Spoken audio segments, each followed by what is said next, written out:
오늘은 예수님이 4,000명을 먹이신 기적을 살펴봅니다. Today we examine the miracle in which Jesus fed 4,000 men. 4,000명을 먹이신 곳은 이방 땅이었습니다. The place where he performed this feeding was a Gentile land.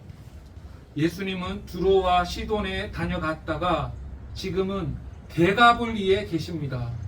Jesus has visited Tyre and Sidon and was now in the Decapolis. 이 세 땅은 다 이방 땅입니다. All three of these regions were Gentile lands.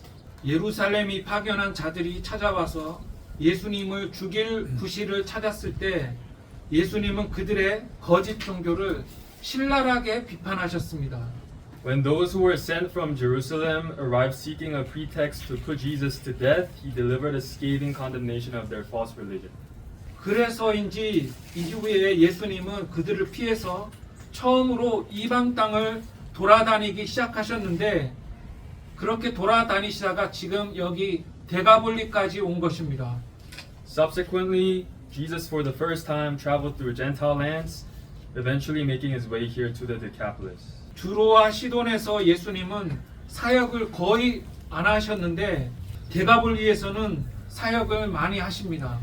While Jesus performed very little ministry, essentially just passing through in Tyre and Sidon, he did engage in some ministry in the Decapolis. 2주 전에 설교를 상기를 해보면 두로라는 이 이방 땅에서 예수님은 이방인인 수로 보니게 여자의 딸을 고치셨습니다. To briefly recall the sermon from 2 weeks ago, in the Gentile land of Tyre, Jesus healed the daughter of a Syrophoenician woman, a Gentile. 그 당시에 유대인들은 자기들을 하나님의 자녀로 그리고 이방인들을 개라고 불렀습니다. At that time, the Jews referred to themselves as children of God, while labeling the Gentiles as dogs. 이것을 이 여자도 안다고 생각하신 예수님은 유대인의 이러한 편견을 사용해서 헬라 여자를 시험하신 것입니다. And Jesus utilized this Jewish prejudice to test the Greek woman. 예수님은 자녀가 먹는 것을 개에게 주지 않는다고 하시면서 여자를 창피하게 하셨습니다. Jesus shamed the woman by stating that one does not give what belongs to children to dogs. 그러자 여자는 겸손하게 개들도 아이들이 먹던 부스러기를 먹는다고 놀랍게 답하십니다. In response, the woman humbly gave a surprising reply, saying that even dogs eat the crumbs that fall from the children's table. 이 여자의 답은 이 여자가 하나님의 역사적인 경륜을 인지하고 있음을 드러냅니다. The woman's response reveals that she is aware of God's historical redemptive plan.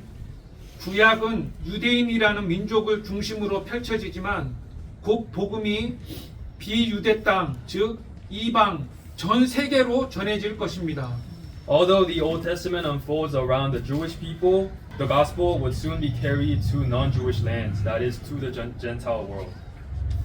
복음은 아브라함의 후손을 초월하여 전 세계, 전 인류에 전파될 것인데 하나님은 모든 인간을 만드신 만물의 기원이시기 때문에 만민이 하나님께 돌아오는 것은 그의 뜻입니다. The gospel is destined to extend beyond the descendants of Abraham, spreading throughout the entire world and to all humanity. This is because God is the beginning of all things, the creator of every man, and it is His will that all people return to Him. 하나님이 유대인을 구속 역사의 도구로 사용하신 것이지 하나님이 유대인들만 유독 사랑하신 것이 아니며 하나님은 그가 만드신 모든 만물과 인간을 사랑하십니다. God used the Jewish people as a mere instrument within the history of redemption. He did not reserve His love exclusively for the Jews, but rather loves all the people He has created. 그래서 개들도 자녀들이 먹던 것을 먹는다는 말은 이방인도 곧 먹을 것인데 이방에도 복음이 전파되어 이방인들이 구원을 받을 것임을 뜻하는 것입니다. Therefore, the statement that even the dogs eat what the children have eaten signifies that the Gentiles too will soon eat, meaning that the gospel will be proclaimed among the nations and the Gentiles will be saved. 또한 더 깊게는 유대인은 먼저 복음을 듣지만 예수님을 거절하는 반면에 이방인은 나중에 복음을 듣지만 대거 구원을 받는다는 것입니다. Furthermore and more profoundly, it signifies that while the Jews hear the gospel first but reject Jesus, the Gentiles hear the gospel later yet are saved in great numbers. 자녀가 먹지 않는 밥상의 음식을 이방인이 맛있게 먹을 것입니다. The Gentiles will eat the foods from the table that the children refuse to eat. 또한 이방인 전도를 위해 주님의 승천 후 제자들은 세상 끝까지 다녔으며 우리도 지금 세상 끝에서 복음을 전하고 있는 것입니다. Furthermore, to evangelize to the Gentiles, the disciples traveled to the ends of the earth after their Lord's ascension, and in that same spirit, we too are now proclaiming the gospel at the ends of the earth. 그래서 본문을 간략히 살펴보겠습니다. Now we will briefly examine the text. 본문에 따르면 예수님은 유대인에게 하신 그대로 똑같이 이방인에게 사역하고 계십니다. According to the text, Jesus is ministering to the Gentiles in exactly the same way he did to the Jews. 이것은 중요한 사실입니다. That is a significant fact. 예수님은 유대인에게뿐 아니라 이방인에게 집힌 귀신을 내쫓으셨고 유대인뿐 아니라 이방인의 질병도 고치셨고 유대인 5,000명뿐 아니라 오늘 본문에서처럼 이방인 4,000명도 먹이셨습니다. Jesus cast out demons not only from Jews but also from Gentiles. He healed the sick among both Jews and Gentiles. And as seen in today's passage, he fed not only 5,000 Jews but also 4,000 Gentiles. 즉 예수님이 무리를 먹이신 두 사건은 같은 사건이 아닙니다. In other words, the two instances in which Jesus fed the multitude are not the same event. 5,000명을 먹이신 것은 유대인을 먹이신 것이며 4,000명을 먹이신 것은 이방인을 먹이신 것입니다. The feeding of the 5,000 involved feeding the Jews, whereas the feeding of the 4,000 involved feeding the Gentiles. 두 사건에서 중요한 사실은 자녀가 먹고 나서 개가 먹는다는 문장에 나타난 하나님의 경륜입니다. The crucial fact in both events is the divine economy revealed in the statements, the children eat first and then the dogs eat. 1절의 그 무렵은 대가볼리에서 사역하실 때를 말합니다. The phrase in those days in verse 1 refers to the time when Jesus was ministering in the Decapolis. 대가볼리는 열 도시를 뜻하는 라틴어입니다. Decapolis is a Latin term meaning 10 cities. 그것은 갈릴리 동남쪽에 있는 이방 땅입니다. And it was a Gentile land located southeast of Galilee. 예수님의 명성을 들었는지 많은 대가볼리 사람들이 모여들었습니다. Perhaps having heard of Jesus' fame, a large crowd of people from the Decapolis gathered around him. 남자만 4,000명이 모였습니다. There were 4,000 men alone, besides women and children. 모인 무리를 예수님이 가르치십니다. Jesus teaches the crowd that have gathered. 전에도 말했듯이 예수님의 주된 사역은 가르치는 것이었습니다. As I have mentioned before, Jesus' chief ministry was teaching. 예수님은 천국의 복음을 전하고 가르치셨습니다. He proclaimed and taught the gospel of the kingdom of heaven.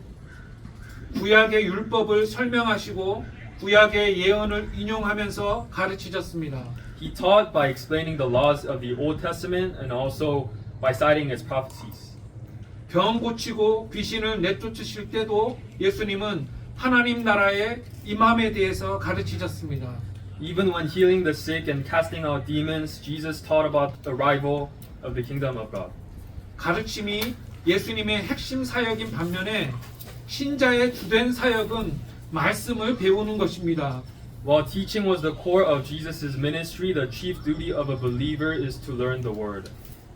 신앙은 하나님 나라에 대한 올바른 지식의 기반 위에 있는 것입니다. Faith is grounded in a correct knowledge of the kingdom of God. 모르는 하나님을 믿을 수 없고 모르는 계명을 지킬 수 없습니다. One cannot believe in a God one does not know, nor can one obey commandments one does not know. 신자는 날마다 말씀을 통해서 배워야 합니다. Believers must learn through the word every day. 예수님은 이방인들도 열심히 가르치셨습니다. Jesus diligently taught even the Gentiles. 그런데 그곳은 광야였습니다. However, that place was wilderness. 광야에 모여서 사람들은 주님 말씀을 들었습니다. Gathering in the wilderness, the people listened to the Lord's words. 벳세다에 모였던 5천 명의 유대인은 그때가 봄이라서 그런지 풀밭에 앉았었는데 지금 여기는 여름이라서 그런지 맨 땅에 4천 명이 앉아 있습니다. The 5,000 Jews who gathered in Bethsaida sat on the grass as it was springtime. Here, however, perhaps because it is summer, the 4,000 Gentiles are seated on the bare ground. 광야는 일상의 삶에서 떨어진 곳입니다. The wilderness is a place set apart from the routines of daily life. 집과 직장과 상점이 옆에 가까이 있으면 정신이 분산될 수 있습니다. When one is in close proximity to home, work, and shops and stores, one's mind can easily become distracted. 말씀에만 집중할 수 있도록 그들은 광야로 부름받은 것입니다. They were called out into the wilderness precisely so that they might focus their attention solely on the word. 그들은 광야에 3일간 있었습니다. They were in the wilderness for 3 days. 몇 시간만이 아니라 3일간 말씀을 들었습니다. They listened to the word not merely for a few hours but for 3 whole days. 종종 신자는 성경만을 읽고 탐구하며 하나님 나라의 일을 묵상하는 일에 집중하는 시간이 필요합니다. Believers often need to set aside time to focus exclusively on reading and studying the Bible and on meditating on the works of God's kingdom. 성경을 읽을 때 세상의 일과 걱정 때문에 정신이 분산되지 말아야 합니다. When we read the Bible, our minds must not be distracted by worldly matters and anxieties. 마찬가지로 우리는 휴가를 며칠 내서라도 성경을 읽어야 합니다. And that could mean, for example, taking a few days off to read the Bible. 옛날 한국에 기독교가 전파될 때에도 사경회라는 것이 많았습니다. In the past, when Christianity was first spreading throughout Korea, Bible learning revival meetings were a common occurrence. 여기저기 3일이나 4일 또는 일주일 동안 지속되는 부흥 사경회가 빈번히 있었고 신자들은 자기 교회뿐 아니라 주변 교회에 사경회가 있으면 거기 가서도 말씀을 들었습니다. Those Bible learning revival meetings, lasting anywhere from 3 or 4 days to a full week, took place frequently in various locations. Believers would attend not only the meetings held at their own churches, but also those taking place in neighboring areas to hear the word. 새벽과 밤에는 말씀을 듣고 낮에는 일했습니다. They would listen to the sermons during the early morning hours and at night while working during the day. 그런데 말씀 듣는 것에 익숙하지 않았을 것 같은 이방인들이 광야에 모여서 예수님 말씀을 3일 동안이나 들었습니다. But here we see that the Gentiles, who likely were unaccustomed to listening to the word, gathered in the wilderness and listened to Jesus' teachings for 3 days. 그런데 문제는 먹는 것이었습니다. However, the issue was in the food. 이미 3일이나 되어서 사람들이 배가 고팠습니다. 3 days already passed and the people were going hungry. 그들이 광야까지 온 것을 보면 무엇인가를 준비해 왔을 것임은 분명합니다.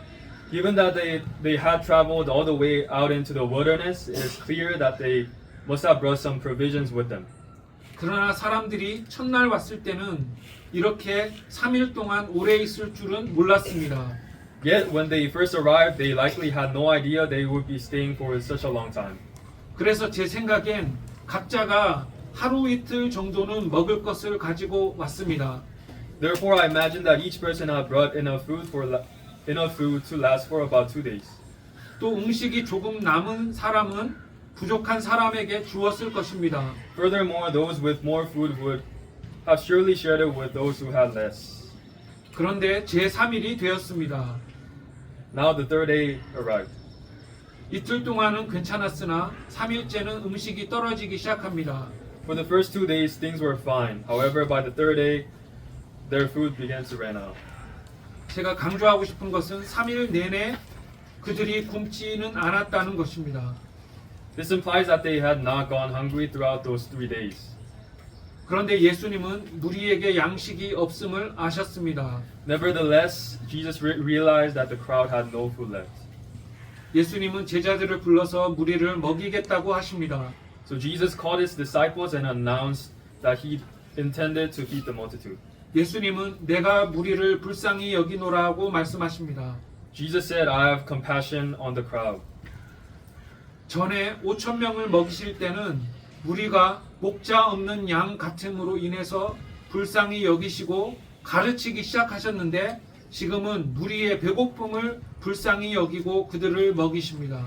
Previously, when he fed the 5,000, he had compassion on the crowd and taught them because they were like sheep without a shepherd. Now, however, he has compassion on their hunger and feeds them.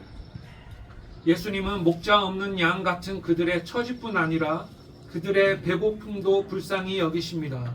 Jesus has compassion not only on their plight, being like sheep without a shepherd, but also on their physical hunger. 불쌍히 여김은 예수님의 사역의 동기였습니다. Compassion was the motivation behind his ministry. 예수님은 그가 불쌍히 여기신 자를 가르치고 고치셨습니다. Jesus taught and healed those upon whom he had compassion. 예수님은 인간을 불쌍히 여기셔서 성육신 하셨고 그에게 나아오는 모든 자를 가르치시고 고치시고 먹이셨습니다. Out of compassion for humanity, Jesus became incarnate. He taught, he healed, and fed all those who came to him. 예수님은 그들이 배가 고픔을 안타깝게 여기셨을 뿐 아니라 지금 떠나시면 다시 못 오실 것이기 때문에 그들을 다시 못 볼 것이라고 생각해서 안타까워 하셨을 수도 있습니다. Jesus felt compassion on them not only because they were hungry, but also since he was about to depart and would not be returning, he may have felt sorrow at the thought that he would never see them again. 3일 동안의 집회가 끝나는 때에 예수님은 그들을 먹이심으로써 그들을 만족시키기를 원하셨습니다. As the 3-day gathering drew to a close, Jesus desired to satisfy them by providing them with food. 그래서 지난번처럼 예수님은 큰 무리를 먹이십니다. Thus, just as he had done on a previous occasion, Jesus fed the large multitude. 오늘 본문에서 제가 주목하고 싶은 것은 그 먹은 사람들이 이방인이라는 사실입니다. What's worth noting here is the fact that they were all Gentiles. 예수님은 이방인도 불쌍히 여기시고 먹이셨습니다. Jesus had compassion on Gentiles as well and fed them.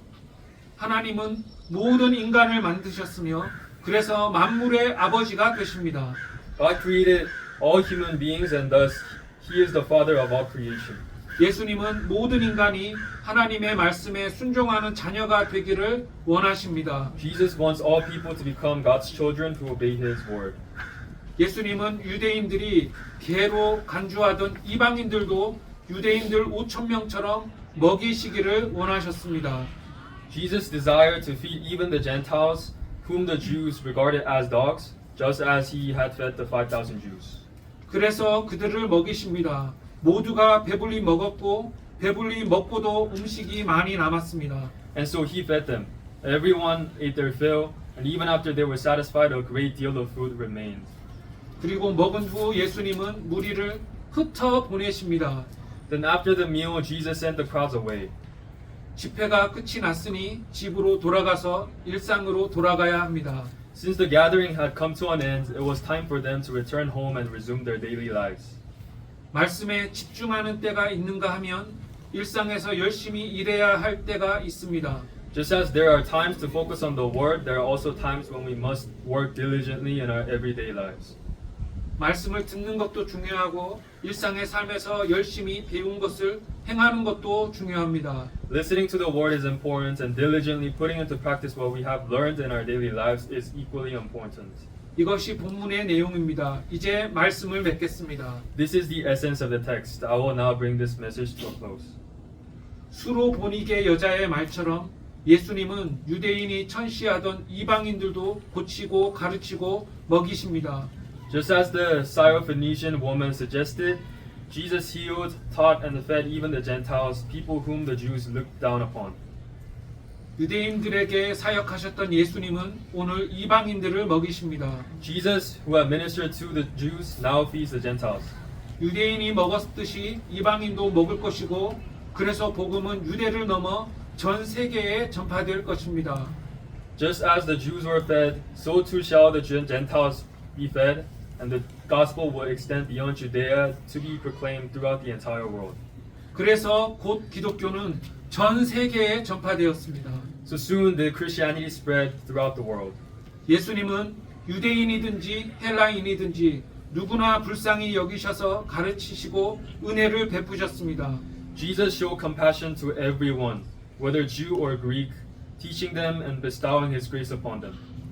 복음이 모든 인류를 위한 것임을 알리기 위해 예수님은 이방에서도 오늘처럼 사역하신 것입니다. To demonstrate that the gospel is intended for all of humanity, Jesus carried out his ministry in Gentile lands with the exact same dedication. 더욱이 우리는 예수님의 생애를 기억하고 우리가 어떻게 살아야 할지를 배워야 합니다. Moreover, we must remember the life of Jesus and learn how we ought to live. 신자와 교회는 예수님을 믿지 않는 자들을 불쌍히 여기고 진리로 인도해야 할 뿐 아니라 그들의 배고픔도 채우고 그들이 필요로 하는 도움도 주어야 합니다. Believers and the church must not only have compassion for those who do not believe in Jesus, guiding them toward the truth, but also satisfy their hunger and provide the assistance that they need. 가르침도 거저주고 자비 사역도 기꺼이 해야 합니다. We must offer our teachings freely and engage in ministries of mercy willingly. 결론적으로 신자의 삶의 목적은 복음 전도여야 합니다. In conclusion, the purpose of a believer's life must be evangelism. 복음 전도는 다른 인생의 모든 일보다 더 높은 목적인 것입니다. Evangelism takes precedence over every other pursuit in life.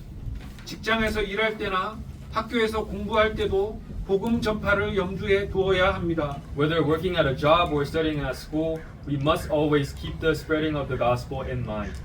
즉 사업과 학업이 아니라 전도가 인생의 목적이 되어야 합니다. The primary objective should not be business or academic pursuits, but evangelism. 예수님이 이방인에게도 동일하게 복음을 전하시고 동일하게 그들을 먹이심으로써 복음이 전 인류를 위한 것임을 보이셨으므로 우리도 세상과 모든 믿지 않는 자들에게 나아가 복음을 전하고 필요를 채우는 자들이 되기를 주님의 이름으로 축원합니다. Just as Jesus proclaimed the gospel to the Gentiles and fed them with the same care, thereby demonstrating that the gospel is intended for all men, I beseech in the Lord's blessed name that we too may go forth into the world and to all who do not yet believe, and to share the gospel and meet their needs.